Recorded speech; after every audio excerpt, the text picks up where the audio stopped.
اسلام میں کفو کا کیا کردار ہے، کفو کا کیا تصور ہے؟ ایک بنیادی کفو ہونا ہے کہ جس کے نتیجے میں شادی ہو سکے، اور ایک وہ کفو کا تصور ہوگا جس کے نتیجے میں شادی چل سکے، کہ بچو اس سبزے سے کہ جو خوبصورت تو بہت ہے مگر ایک گندی زمین کے اوپر اگا ہوا ہے۔ انکوائری عام طور پہ کرنے کا جو رائج طریقہ ہے اس کے اندر تو کوئی حرج نہیں ہے اگر وہ جائز حدود کے اندر ہو۔ تو یہ ایسا نہ ہو کہ انکوائری کے نام پر انسان وسواسی بن جائے، لیکن یہ بھی نہ ہو کہ بالکل لاپرواہ بن جائے۔ ایک صاحب ہے وہ آ کر کہنے لگے کہ جناب شادی ہو گئی، اور اس کے بعد پھر افسوس کرتے ہوئے کہہ رہے ہیں کہ مولانا میں نے تو پروردگار سے جناب خدیجہ جیسی بیوی مانگی تھی، تو جو مجھے ملی ہے وہ ویسی نہیں ہے۔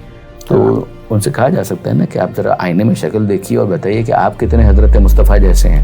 نوجوان اپنے گھر والوں کو اپنی شادی کے لیے کس طرح قائل کرے، مطلب کیا ایسا اشارہ کرے، کیا ایسے استعارے پیش کرے؟ بعض مزاح نگاروں نے تو اس پر بہت کچھ لکھا بھی ہے۔ انہوں نے کہا ہے کہ بھئی اگر ایسا ہو تو پھر کیا کریں، وہ کچھ نہیں کریں، گھر میں پلیٹ لیں، اٹھا کے پھینک دیں، توڑ دیں، اگر گاڑی ہے تو ٹھوک دیں، اگر مثال کے طور پر گھر کے اندر کچھ کھانا صحیح نہیں پکا ہے تو اس کے حوالے سے گفتگو شروع کر دیں اور کڑوی کسیلی باتیں کریں، تو جس سے اندازہ ہو کہ سم تھنگ رانگ، اور پھر وہ سمجھیں کہ اس جوانی کو علاج جوانی کی ضرورت ہے۔ بسم اللہ الرحمن الرحیم۔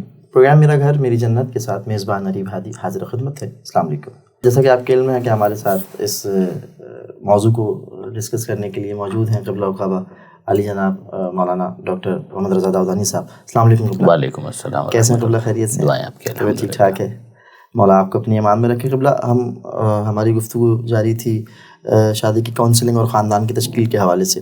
اچھا، آج ہم کچھ سوالات ایک نئے پہلو سے ڈسکس کرتے ہیں کہ ایک لڑکا اور لڑکی میں کیا خصوصیات ہونی چاہیے۔ بسم اللہ الرحمن الرحیم۔ ظاہر ہے کہ ان دونوں کا آپس میں ایک ہم آہنگ ہونا، میچ ہونا یہ ضروری ہے۔ ایک ہے شادی کو کنٹینیو کرنے کے لیے ضروری، یعنی ایک ہم کہیں کہ کامیاب شادی کے لیے کچھ چیزیں ہوتی ہیں جو ریکوائرڈ ہوتی ہیں۔ ایک ہوتی ہے فقہی ریکوائرمنٹ۔ فقہی ریکوائرمنٹ تو آپ کو یاد ہوگا کہ ڈسکس ہوئی تھی کہ مثال کے طور پر ایک لڑکا ہے، اور ہم شیعہ پوائنٹ آف ویو سے اگر بات کریں تو مثلا شیعہ لڑکا ہے تو وہ شادی کر سکتا ہے ایک مسلمان خاتون سے، چاہے وہ شیعہ ہوں چاہے سنی ہوں۔ اور یہ معاملہ کہ اگر شیعہ لڑکی ہے تو وہ شادی کر سکتی ہیں ایک شیعہ لڑکے سے بھی اور شیعہ سنی لڑکے سے بھی۔ اسی طریقے سے اگر آپ ایک اسٹیپ آگے بڑھیں کہ مثال کے طور پر دیگر ادیان کے اندر کیا معاملہ آئے گا، تو یہ بات گزارش کی گئی تھی کہ پھر خاتون کے لیے لمیٹیشن زیادہ ہیں، کہ اگر غیر مذہب کے اندر یعنی جو اسلام سے ہٹ کر ہیں، تو چاہے وہ اہل کتاب ہوں چاہے وہ دیگر ادیان ہوں، ان کے ساتھ وہ شادی نہیں کر سکتی، نہ ہی ٹیمپریری نہ ہی پرماننٹ، نہ ہی عقد دائم نہ ہی عقد مؤقت۔ لیکن لڑکا اگر ہے تو شیعہ لڑکے کو اتنی اجازت دی گئی ہے کہ وہ متع کر سکتا ہے اور ٹیمپریری میرج کر سکتا ہے اگر اہل کتاب ہیں۔ اگر اہل کتاب ہیں تو ان کے ساتھ ٹیمپریری میرج ہو سکتی ہے، پرماننٹ میرج اکثر فقہا کے نزدیک ان سے بھی نہیں ہو سکتی۔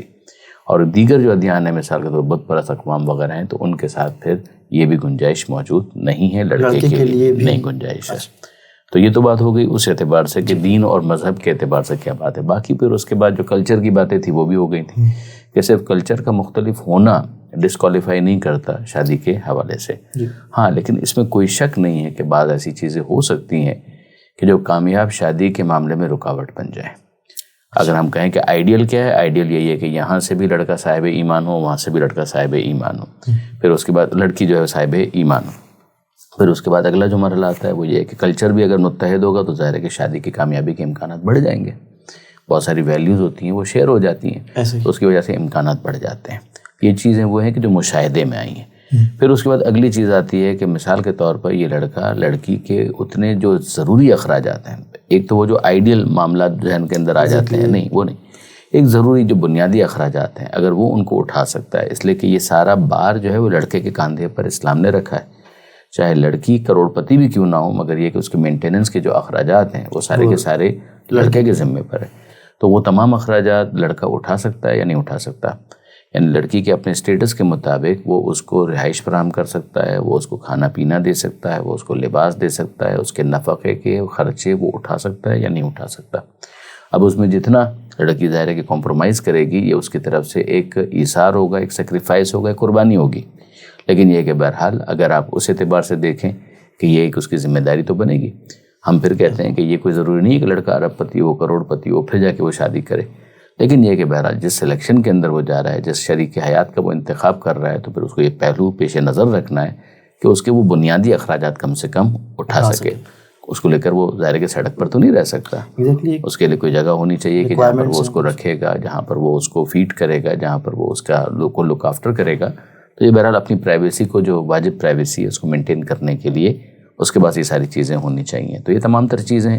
پھر اسی طریقے سے اگر آپ مزید بھی دیکھیں تو اخلاق کے اوپر بہت زیادہ زور دیا گیا کہ اگر با اخلاق ہے لڑکا لڑکی دونوں, اس بات کی بہت زیادہ اہمیت اور امپورٹنس ہے.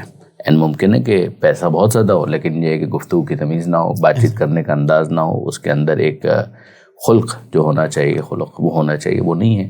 تو اس کے نتیجے میں اس شادی کے آگے کنٹینیو ہونے میں بہت سی رکاوٹیں پیدا ہو جائیں گی.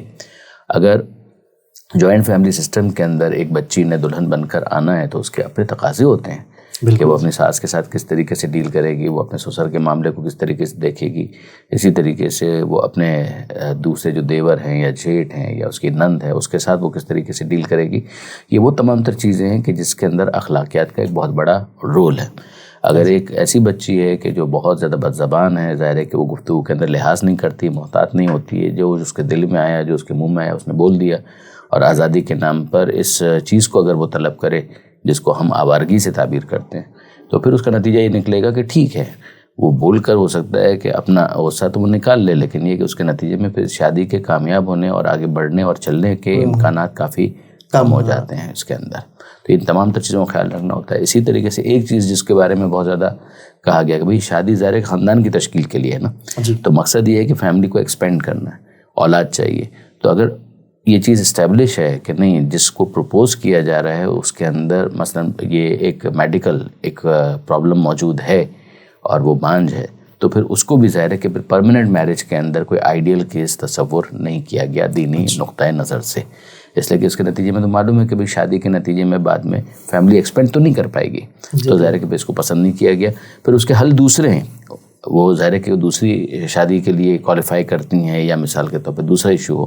میں یہ نہیں کہہ رہا کہ شادی نہیں ہوگی, ہو جائے گی, لیکن یہ کہ شادی کے لیے اس کو پسند نہیں کیا گیا کہ مثلا اگر ایسا کوئی کیس ہے تو اس کو اسلام میں پسند نہیں کیا گیا. معصومین نے روایت کے اندر کہا کہ اس بات کی طرف توجہ رکھو کہ ایسا نہ ہو کہ بعد میں جو تمہارا مقصد ہے خاندان کی تشکیل, اس خاندان کی تشکیل ہی تم نہ کر پاؤ.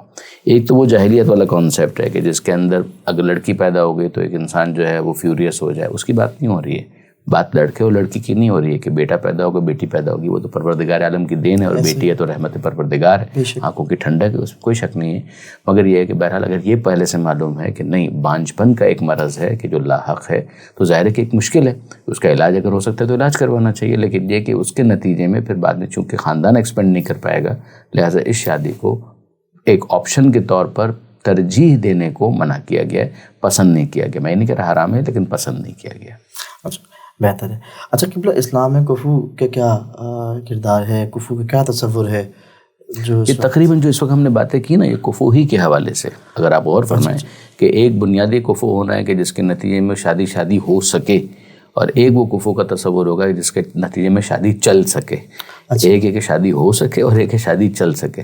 تو وہ جو منیمم, جو بیئر منیمم جو ایک اس کا معیار ہے, اس کے حوالے سے بھی ہم نے بات کی. وہ تو اس کا بنیادی کفو ہے کہ یہ بھی صاحب ایمان ہو, وہ بھی صاحب ایمان ہو, تو بنیادی طور پر یہ شادی ہو تو جائے گی. پھر اس کے اندر تھوڑے کمپرومائزز ہیں جس کے اوپر بات کی گئی. پھر اس کے بعد ایک آئیڈیل سچویشن ہے کہ جناب اگر اس طریقے سے کیا جائے تو زیادہ اچھا ہے, یوں کریں تو زیادہ بہتر ہے. مثال کے طور پر اگر آپ دیکھیں تو مجھے ایک حدیث یاد آ رہی ہے کہ جس کے اندر معصوم نے یہ ارشاد فرمایا کہ بچو اس سبزے سے کہ جو خوبصورت تو بہت ہے مگر ایک گندی زمین کے اوپر اگا ہوا ہے. اب گندی زمین کے اوپر اگا ہوا سبزہ, اس کا مطلب کیا ہے کہ بظاہر تو خوبصورتی ہے مگر اس بیک گراؤنڈ کے اندر بہت ساری چیزیں پوائزنس ہیں, بہت ساری چیزیں ایسی ہیں کہ جن کے اندر زہر موجود ہے. یہ کہا گیا کہ ایک ایسی حسین و جمیل خاتون, یعنی جب سوال کیا گیا کہ اس سے کیا مراد ہے, تو انہوں نے فرمایا کہ اس سے مراد ہے وہ خاتون کہ جو بظاہر بہت حسین و جمیل ہے, لیکن یہ کہ اس کا بیک گراؤنڈ, جو اس کا خانوادہ کہ جس کے اندر اس کی پرورش ہوئی ہے, اس کے اندر اتنا اخلاقی اعتبار سے کوئی اعلیٰ معیار موجود نہیں ہے. تو پھر جب بد اخلاق ایک ماحول کے اندر اس نے اپنی پرورش پائی ہے, تو اس کے نتیجے میں یہ امکان زیادہ ہے کہ وہ اس کے اندر بھی ساری چیزیں سرایت کر جائیں. کیا اس کے اندر کوئی ایکسیپشنز ہو سکتے ہیں؟ آف کورس ایکسیپشنز ہو سکتے ہیں. یعنی مسئلہ یہ ہے, سمجھانے کی بات یہ ہے کہ اگر ایسا کوئی معاملہ ہے تو پھر اس کو ذرا مائنیوٹلی دیکھ لیا جائے. یہ معاملہ ادھر بھی ہے اور آن دا ادر وے راؤنڈ بھی ہے، یعنی دوسری طرف بھی یہی معاملہ ہوگا کہ اگر مثال کے طور پر لڑکا ہے اور کوئی اپنی بیٹی اس کو دینا چاہتا ہے تو ان تمام تر چیزوں کی طرف بھی اس کو توجہ کرنی چاہیے۔ اسی طرح سے کہا گیا کہ صرف شکل دیکھ کر صرف حسن و جمال ضروری ہے، لیکن صرف اسی کو معیار مت بناؤ، صرف مال کو معیار مت بناؤ، اس لیے کہ صرف جو حسن و جمال اور مال کو معیار بنا کر شادی کرے گا وہ دونوں سے بالآخر محروم ہو جائے گا۔ یہ باقاعدہ اس کے اندر ایک چھوٹی سی وعید بھی موجود ہے کہ اگر کوئی اسی کو بنیاد بنائے تو آخر میں وہ ان دونوں سے محروم ہو جائے گا۔ اچھا ہوتا بھی یہی ہے کہ ظاہر ہے کہ وقت گزرنے کے ساتھ ساتھ انسان کا جسم جو ہے وہ ڈیٹیریٹ تو ہونا ہی ہے، لیکن یہ ہے کہ بہرحال ایک وقت آتا ہے کہ اس کے اندر اختتام کے آثار نمودار ہونا شروع ہو جاتے ہیں۔ مال کا بھی یہ معاملہ ہے، تلک الایام نداولھا بین الناس، یہ دن ہے جو ہم پلٹاتے رہتے ہیں لوگوں کے درمیان، کبھی کے دن بڑھے کبھی کی راتیں بڑھے، تو یہ اس طریقے سے ہوگا۔ لیکن یہ کہ انسان اگر اخلاق کو توجہ دے کہ اخلاق کیسا ہے، اس کا بیہیویئر کیسا ہے، معاملات کو ڈیل کرنے کا طریقہ کار کیسا ہے، تو اس شادی کے دائمی یا چلنے یا کنٹینیو ہونے کی، اس کے کنسسٹنسی کے امکانات بڑھ جاتے ہیں۔ اچھا قبلہ اس میں جو ہے وہ لازمی سی بات ہے، ان تمام چیزوں کو دیکھنے کے لیے ایک ٹائم ریکوائرمنٹ ہے، تو کیونکہ ہمارے یہاں پہ سلسلہ ایسا ہوتا ہے کہ اکثر عمومی طور پہ جلد سلسلے جاتے ہیں، اور مولا کا فرمان یہ ہے کہ اگر کسی کو دیکھنا ہو تو اس کے ساتھ سفر کر لو، تو یہاں پہ ان معاملات کو کیسے جانچ کر سکتے ہیں؟ مطلب معلومات کے حوالے سے تو کس طرح ہم اس کو ویریفائی کر سکتے ہیں؟ انکوائری عام طور پہ کرنے کا جو رائج طریقہ ہے اس کے اندر تو کوئی حرج نہیں ہے اگر وہ جائز حدود کے اندر ہو۔ مثال کے طور پر جو جاننے والے افراد ہیں ان سے معلوم کر لیا کہ یہ خانوادہ کیسا ہے۔ بہت سے افراد کو تو لوگ جانتے ہیں، آپس میں ایک دوسرے سے واقفیت ہوتی ہے، محلے کے اندر ہوتے ہیں تو محلے میں جان رہے ہوتے ہیں، اسی طریقے سے اگر کسی دوسرے محلے میں بھی ہوتے ہیں تو دوسرے محلے کا کوئی فرد ہوتا ہے کہ جو ان کا جان پہچان والا نکل آتا ہے۔ پھر اس کے بعد ظاہر ہے کہ اس کو بہت زیادہ فارملائز بھی کرنے کی ضرورت نہیں، خود ہی جا کے ملاقات کر لیں۔ مثال کے طور پر اگر آپ اپنی اولاد کی شادی کہیں پر کرنا چاہتے ہیں تو اگر آپ کو ایسا ہے کہ نصاب صحیح طرح سے معلومات نہیں ملی، خود ہی چلے جائیے، کہاں پر وہ لڑکا کام کرتا ہے، آفس کے اندر کام کرتا ہے، جا کے ملاقات کر لیجیے، اور اسی طریقے سے ان کی فیملی والوں سے ملاقات کی، فیملی والوں سے ملاقات کر لیں، یا درمیان میں اگر کوئی موجود ہے تو اس کے ذریعے سے وہ انکوائری لے لی جائے۔ لیکن یہ ہے کہ کچھ نہ کچھ ایسے قابل اعتماد قابل اعتبار افراد ہوتے ہیں کہ جن کے ذریعے سے یہ معلومات لی جا سکتی ہیں، لیکن بالکل ہی اگر معلومات نہیں ہیں تو پھر تو یہ ایک ایسا رسک ہے کہ جس کو اوائڈ کرنا بالکل مناسب ہے۔ اس سے کہ بہرحال آپ اپنے دل کا ٹکڑا ہے کہ جو کسی کو دے رہے ہیں، یعنی بیٹی دینے کا مطلب یہ ہے کہ انسان اپنا دل کا ٹکڑا دے رہا ہے، تو یہ ایسا نہ ہو کہ انکوائری کے نام پر انسان وسواسی بن جائے، لیکن یہ بھی نہ ہو کہ بالکل لاپرواہ بن جائے۔ نہ لاپرواہی کیئرلیسنس ایک ایکسیپٹیبل بیہیویئر ہوگا، اور نہ ہی انسان کا وسواسی بن جانا کہ اس کے سامنے تو اگر کسی شہزادے کا بھی رشتہ آ جائے تو بھی اس کو یقین نہ ہے کہ یہ پتہ نہیں میری بچی کو 2 وقت کی روٹی کھلائے گا یا نہیں کھلائے گا۔ تو اگر یہ والی اپروچ ہے یہ بھی غلط ہے، وہ والی اپروچ ہے وہ بھی غلط ہے۔ ایک درمیان کا راستہ ہونا چاہیے، اور اس درمیان کے راستے کے اوپر آگے بڑھ کر اگر ایک اطمینان آ جاتا ہے، ایک واجب اطمینان اگر آ جاتا ہے تو پھر اس کے ذریعے سے ہاں کہہ دینی چاہیے، اور پھر اس کو ڈیلے نہیں کرنا چاہیے۔ اگر مثال کے طور پر فرض کیجیے رشتہ آیا ہے تو 1 ہفتہ اگر لگ جائے، 7-8 دن لگ جائیں، 10 دن لگ جائیں، 12 دن لگ جائیں، 2 ہفتے لگ جائیں، یہ معقول پیریڈ ہے۔ یہ ایسا پیریڈ نہیں ہے کہ جس کو اس طرح سے تصور کیا جا سکے۔ لیکن اگر فرض کیجئے کہ وہ رشتہ آیا ہوا ہے 6 مہینے ہو گئے انہوں نے جواب ہی نہیں دیا، تو یہ تو ظاہر ہے کہ ایک اچھا بیہیویئر نہیں ہوگا، نامناسب بات۔ اور یہ پھر آگے بھی جو افراد ہوتے ہیں نا، پھر وہ رشتے اگر کسی اور کو بھی بھجوانا ہوتا ہے تو وہ کہتے ہیں کہ جناب ان کے پاس تو جواب ہی نہیں آتا، یہ اچھا بیہیویئر نہیں ہے، آگے کے لیے نامناسب سلسلے۔ اچھا قبلہ، آج کے جوان کے ذہن میں شریک حیات کا ایک رومانوی تصور ہوتا ہے جو آئیڈیلزم کی طرف جاتا ہے، تو یہ کس حد تک پریکٹیکل ہے؟ بھائی دیکھیے، اگر امکان ہونا تو انسان سب کچھ کر لے، لیکن یہ ہے کہ بہت ساری چیزیں ایسی ہوتی ہیں جو حسرتیں ہوتی ہیں، تمنائیں ہوتی ہیں، خواہشات ہوتی ہیں، پریکٹیکل نہیں ہوتی ہیں۔ ایک اگر آپ دیکھیں مثال، اگر آپ یہ کہیں کہ جناب گھر کیسا ہونا چاہیے، گھر ایسا ہونا چاہیے کہ اس کے اندر دالان بھی ہو، اس کے اندر ایک پارک بھی ہو، اس کے اندر ایک سوئمنگ پول بھی ہو، اس کے اندر 4 قسم کے یعنی لانز بھی ہوں، اور اس کے اندر مثال کے طور پہ 2 بڑے بڑے ڈرائنگ رومز بھی ہوں، ایک اسپیسیفک ڈرائنگ روم ہو، ایک جنرل ڈرائنگ روم ہو، اس کے اندر ٹی وی لانچ بھی ہو، ایک تھیٹر روم بھی ہو۔ یہ جو میں آپ کے سامنے کہہ رہا ہوں یہ آئیڈیل بات ہے، لیکن یہ ہے کہ یہ نسخہ جو ہے شاید 20-25 کروڑ کا ہوگا، لیکن کیا یہ پریکٹیکل ہے؟ کیا ہی پریکٹیکل ہے؟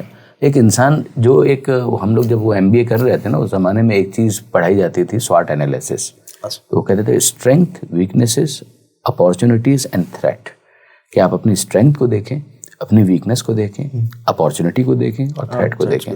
کاروبار کے اندر بھی یہ ہوتا ہے کہ اسٹرینتھ دیکھیں۔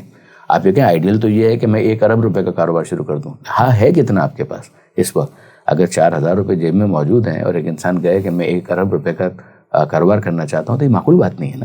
ایسے ایک رومانوی تصور تو ہے، ایک آئیڈیل بات تو ہے، تو پھر 1 ارب کیوں، پھر 10 ارب کیوں نہیں، پھر 10 خرب کیوں نہیں؟ اگر یہ صرف سوچنا ہی ہے تو سوچنے پر تو کوئی پابندی نہیں. تصور کی حد تک تصور کی حد تک تو ٹھیک ہے، لیکن یہ اگر ایک انسان کہے کہ جناب ایسا گھر تو ایسا ہی گھر کیوں، پھر تو آپ پورا ایک محل تعمیر کریں نا. لیکن جب آپ اپنی ایک اسٹرینتھ دیکھتے ہیں، آپ کہتے ہیں نہیں میرے پاس اس وقت کیا ہے، میرے پاس جو ہے اس کے مطابق مجھے دیکھنا ہے. اچھا یہ جو باتیں ہم کہہ رہے ہیں نا، اس کو صرف آپ مادی نقطہ نظر سے نہ دیکھیں، دینی نقطہ نظر سے بھی دیکھیں. بعض افراد جو آئیڈیلزم کے شکار ہوتے ہیں وہ صرف مادی اعتبار سے نہیں ہوتے، دینی اعتبار سے بھی ہوتے ہیں. مثلا ایک صاحب ہے وہ آ کر کہنے لگے کہ جناب شادی ہو گئی، اور اس کے بعد پھر افسوس کرتے ہوئے کہہ رہے ہیں کہ مولانا میں نے تو پروردگار سے جناب خدیجہ جیسی بیوی مانگی تھی، تو جو مجھے ملی ہے وہ ویسی نہیں ہے. تو ان سے کہا جا سکتا ہے نا کہ آپ ذرا آئینے میں شکل دیکھیے اور بتائیے کہ آپ کتنے حضرت مصطفیٰ جیسے ہیں. کیا بات کہ آپ کہہ رہے ہیں کہ میں نے جناب خدیجہ جیسی بیوی مانگی تھی، تو یہ تو بڑا آپ نے ایک آئیڈیلائز کر کے ایک زوجہ کے لیے معیار آپ نے سیٹ کیا نا. لیکن اگر وہ سامنے سے کہے کہ میں نے تو حضور جیسے شوہر مانگا تھا، وہ سامنے سے کہے کہ میں نے جناب سیدہ جیسی بیوی مانگی تھی، اور وہ کہے کہ میں نے مولا جیسا شوہر مانگا تھا، تو یہ بات جا کے کہاں رکے گی؟ ایک ہے آئیڈیل، اور پھر اس آئیڈیل سے ایک کلوز، جتنا کلوز انسان کو مل سکے اس کے اوپر انسان رضاً بقضائہ و تسلیماً لامرہ کہہ کر شاکر ہو جائے. اچھا جی قبلہ، آج کا نوجوان اپنے گھر والوں کو اپنی شادی کے لیے کس طرح قائل کرے؟ مطلب کیا ایسا اشارہ کرے، کیا ایسے استعارے پیش کرے جس سے اس طرف مائل ہوں خام؟ کیونکہ عمومی طور پہ دیکھا جاتا ہے تصور کہ ابھی لڑکا اسٹیبل نہیں ہے. جیسے ہماری پچھلے نشست میں بھی اس حوالے سے گفتگو رہی کہ اسٹیبل نہیں ہے، ابھی تم تھوڑے سے بہتر ہو جاؤ، تمہارا فائنینشیل اسٹرانگ ہو جائے، اس حوالے سے گفتگو ہوتی ہے. تو وہ کس طرح قائل کرے اپنے گھر والوں کو؟ بعض مزاح نگاروں نے تو اس پر بہت کچھ لکھا بھی ہے. انہوں نے کہا ہے کہ بھائی اگر ایسا ہو تو پھر کیا کریں؟ وہ کچھ نہیں کریں، گھر میں پلیٹ لیں، اٹھا کے پھینک دیں، توڑ دیں. اگر گاڑی ہے تو ٹھوک دیں. اگر مثال کے طور پر گھر کے اندر کچھ کھانا صحیح نہیں پکا ہے تو اس کے حوالے سے گفتگو شروع کر دیں اور کڑوی کسیلی باتیں کریں، تو جس سے اندازہ ہو کہ سم تھنگ رانگ، اور پھر وہ سمجھیں کہ اس جوانی کو علاج جوانی کی ضرورت ہے. تو پھر اس کے بعد وہ اس کی شادی کے لیے آمادہ اور تیار ہو جائے. لیکن ظاہر ہے کہ یہ تو وہ باتیں ہیں کہ جس کو کبھی بھی ایڈوکیٹ نہیں کیا جا سکتا. لیکن یہ ہے کہ سب سے آئیڈیل سچویشن یہ ہوتی ہے کہ ماں باپ خود ریئلائز کریں. بھائی آپ کو پریشانی ہوتی ہے نا کہ بچہ جو ہے بھوکا ہے تو اس کو کھانا دیا جائے. آپ کو پریشانی ہوتی ہے نا کہ بچے کو پانی کیوں نہیں پی رہا، پانی پینا چاہیے، تو پیاسا ہوگا اس کو پانی پلایا جائے. بالکل اسی طریقے سے جس طرح سے آپ اس کے کھانے کا خیال رکھتے ہیں، جس طرح سے آپ اس کے پانی کا خیال رکھتے ہیں، جس طرح سے بیمار ہو جائے تو آپ اس کی دوا کے بارے میں فکر مند ہوتے ہیں، جس طریقے سے اگر آپ اس کے لباس کو دیکھیں کہ وہ استری والا نہیں ہے تو آپ پریشان ہو جاتے ہیں. آپ کہتے ہیں کہ آج استری والا لباس کیوں نہیں پہنا آپ نے، آج آپ کا لباس میلا کیوں ہے. بالکل اسی طریقے سے جب وہ زندگی کے کسی مرحلے پر پہنچ جائے تو اس کی اس ضرورت کا بھی آپ خود اینٹیسپیٹ کریں کہ اب اس کو اس چیز کی ضرورت ہے. اگر اتنا اچھا بچے کے ساتھ تعلق رکھا ہے نا کہ وہ ماں باپ کو دوست سمجھتا ہے، تو آپ مطمئن رہیے کہ ڈنر ٹیبل کے اوپر ہی وہ اپنے ماں باپ سے یہ بات کر سکتا ہے. وہ کہہ سکتا ہے کہ اب مجھے ضرورت محسوس ہوتی ہے، اگر آپ محسوس نہ کریں تو میں چاہتا ہوں کہ یہ میری مشکل ہے، اس کا بھی آپ حل ڈھونڈیں. جس طرح سے آپ نے ہر مشکل کا میرا ساتھ دیا ہے اس میں، اسی طریقے سے اس مشکل کے لیے بھی آپ میرا ساتھ دیں اور میرے کسی مناسب رشتے کے لیے اہتمام کریں. یہ بات وہ کہہ سکتا ہے. اگر درمیان میں کوئی خلا نہ ہو، کوئی بہت بڑا فاصلہ نہ ہو، تو یہ بات کی جا سکتی ہے. کبھی کبھی بڑے بھائی جو ہوتے ہیں اس میں ہیلپ فل ہو جاتے ہیں، بڑی بہنیں جو ہیں وہ بڑی ہیلپ فل ہو جاتی ہیں، بحیثیت بھائی، بحیثیت دوست، بحیثیت والدین، یہ ہو جاتا ہے. تو بہرحال بالآخر وہ کام جو بعد میں ہونا ہے وہ کبھی نہ کبھی تو ہونا ہی ہے. تو صحیح ٹائم پر اگر ہو جائے تو بہتر ہے. پھل جب لگا ہوتا ہے نا تو اگر اسے وقت سے پہلے توڑ لیا جائے تو وہ کچا ہوتا ہے، اور اگر وقت کے بعد بھی نہ توڑا جائے تو پھر وہ سڑ جاتا ہے. اس کو صحیح وقت پر توڑنا اور پک کرنا ہے، یہی عقل مندی ہے، بیٹیوں کے کیس میں بھی اور بیٹوں کے کیس میں بھی. اچھا مطلب وہ جوان جو کسی وجوہات کی بنا پہ، کچھ وجوہات کی بنا پہ شادی نہیں کر سکتے، تو وہ برائیوں سے کس طرح اپنے آپ کو روکیں؟ ظاہر ہے کہ ان کو یہ ایک مشکل مرحلہ ہوگا، اس میں کوئی شک نہیں ہے، ایک مشکل مرحلہ ہوگا. سب سے بنیادی چیز تو ہے خوف خدا، تقوی پروردگار. انسان اپنی تنہائی کو کیوں کر پاکیزہ بنائے گا؟ یعنی اگر کسی اور جگہ پر ہے وہاں پر تو ایک پیئر پریشر ہو سکتا ہے، دوسرے افراد موجود ہیں اس کے کردار کو جج کرنے والے، لیکن یہ کہ بہرحال بالآخر سب سے امپورٹنٹ چیز خلوت ہو یا جلوت، تنہائی ہو یا لوگوں کے سامنے، ہر جگہ پر خوف خدا ایک ایسا ایلیمنٹ ہے کہ جو انسان کو تقویٰ کی طرف لے کر آتا ہے، جس کے نتیجے میں وہ اپنی اصلاح کے لیے آمادہ اور تیار ہوتا ہے۔ وہ کہتے ہیں کہ ہاں ٹھیک ہے، اس وقت یہ چیز میرے لیے آسان نہیں ہے، ممکن نہیں ہے، لیکن یہ کہ بہرحال ممکن نہیں ہے تو میں کیا کروں، کسی طریقے سے بھی بائی ہک اور بائی کروک، دس وے اور دیٹ وے، اس طرح یا اس طرح، کسی طریقے سے بھی میں اپنے اس خواہش کو، جبلی جو تقاضا ہے اس کو پورا کر لوں یا تھوڑا سا صبر کروں۔ تو صبر کرنا ہی اس موقع پر ایڈوائزیبل ہوتا ہے، اور یہ کوئی سچویشن کے اندر سلوشن نہیں ہوگا کہ وہ حرام کی طرف چلا جائے۔ تو نہ حرام تصویریں اس کا حل ہے، نہ حرام فلمیں اس کا حل ہے، نہ حرام تعلقات اس کا حل ہے، نہ استمنا اس کا حل ہے، نہ زنا اس کا حل ہے۔ اس کا حل یہی ہے کہ انسان شادی کی طرف جائے، اگر ابھی ممکن نہیں ہے تو انتظار کرے، ٹیمپریری شادی پاسبل ہے تو ٹیمپریری شادی کرے، پرماننٹ شادی ممکن ہے تو پرماننٹ شادی کرے، ابھی ممکن نہیں تو تھوڑا بعد میں کرے۔ ایک اس کے لیے روزوں کی بڑی تاکید آئی ہے، یہ حالانکہ ہاں، لیکن یہ ظاہر ہے کہ بہت سارے افراد کہتے ہیں ہم سے تو ماہ رمضان کے نہیں رکھے جاتے، آپ ویسے ہی نسخہ بتا رہے ہیں کہ روزے، لیکن یاد رکھیے کہ روزہ ایک بہت امپورٹنٹ ٹول ہے کہ جس کے ذریعے سے انسان کی جو شہوات ہیں، جو انسان کی خواہشات ہیں، ان کو بہرحال ریلیٹیولی، میں نہیں کہتا ختم ہو جاتی ہیں، لیکن کنٹرول کرنے میں بہت زیادہ معاون ثابت ہوتی ہیں۔ آج کل تو یہ روزے کا معاملہ ایسا ہے کہ جس کو ڈاکٹرز بھی اتنا ڈسکس کر رہے ہیں، پورا یوٹیوب بھرا ہوا ہے، فاسٹنگ کے ذریعے سے اپنی ہیلتھ کو درست کریں، یہ کریں وہ کریں۔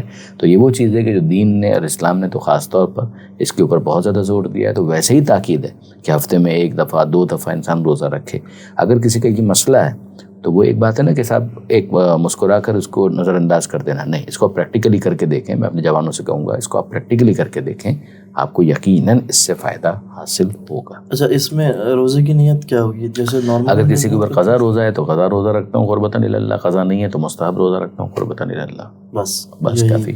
اچھا قبلہ، یہ اسلام تو مساوات کا درس دیتا ہے، اور ایسا کیوں ہے اسلام میں کہ لڑکے کی 4 شادیاں اور لڑکی کی 1 شادی؟ ہاں، تو ایک نہیں ہو رہی، ابھی تو پہلا سوال آپ کا تھا ہی ہے کہ ایک بھی نہیں ہو رہی بہت سوں کی بیچاروں کی، تو آپ 4 شادیوں کی کہاں؟ ایک تو ایک ظاہر ہے کہ ایک ضرورت کے تحت ہے، البتہ جواز تو اس کا موجود رہے گا، مجھے اس سے انکار نہیں ہے، لیکن یہ کہ اگر آپ سورہ نساء کی اس آیت کو بھی دیکھیں نا، فَانْكِحُوا مَا طَابَ لَكُم مِّنَ النِّسَاءِ، کہ جو تمہیں پسند ہو ان سے شادیاں کرو، 4 کرو، 2 کرو، 3 کرو، 4 کرو، اور اگر ان کے درمیان انصاف نہ کر سکو تو فواحدہ، تو ایک ہی شادی پر اکتفا کرو۔ تو ظاہر ہے کہ معاشرے کی بہت سی ضروریات ہوتی ہیں کہ جن کو اس طریقے سے کور کر کے اس کو سولو کرنے کی کوشش کی گئی ہے۔ اگر آپ دیکھیں تو بہت سارے مسائل ہیں، یعنی میں پھر کہہ رہا ہوں کہ یہاں تو ایک نہیں ہوتی، لیکن یہ کہ اگر آئیڈیلی آپ پوچھیں، اتنے شہداء ہیں کہ جن کی جو بیوہ خواتین ہیں، کیا ان کی زندگی کا کیا ہوگا، کس طریقے سے وہ اپنی زندگی آگے گزاریں گے؟ یعنی کیا ان کو دوسری شادی کا حق نہیں ہے؟ اب دوسری شادی کے لیے آئیڈیلی ان کو کیا وہ شخص ملے گا کہ جس کی اب تک شادی ہی نہیں ہوئی ہے؟ ظاہر ہے کہ کسی نہ کسی کو آگے بڑھ کر ان کا ہاتھ تھامنا ہے۔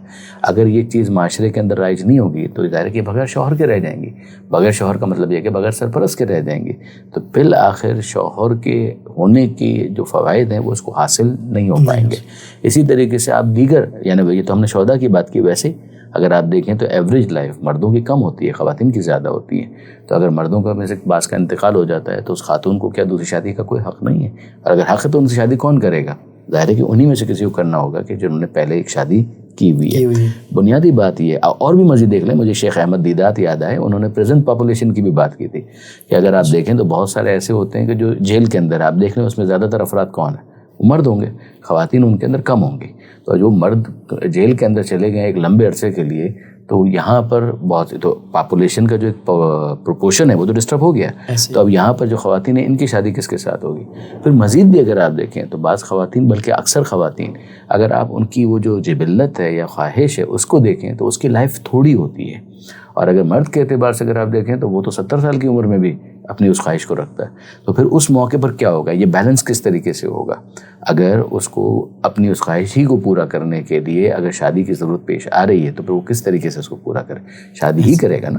تو اس کے یہ اگر آپ دیکھیں تو اس کو باقاعدہ تفسیر نمونہ کے اندر آیت اللہ ناصر مکارم شیزارزی نے بھی اسے سورہ نساء کی اس آیت کے ذیل میں جو ابتدائی کے اندر ہے ڈسکس کیا ہے، اور بہت ایلیکوینٹلی اس کو ڈسکس کیا ہے۔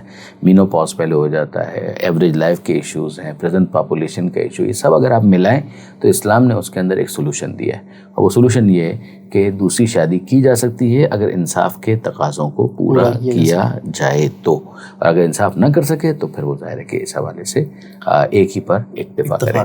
بنیادی طور پر 2 چیزیں، بنیادی طور پر جسمانی صحت اور مالی گنجائش. اگر یہ دونوں اس کے پاس ہیں تو پھر وہ دوسری شادی کرے, اور اگر یہ دونوں چیزیں نہیں ہیں, ان میں سے کوئی ایک کم ہے, تو پھر مناسب یہی ہے کہ وہ اس ایڈونچر کے لیے اپنے آپ کو پیش نہ کرے.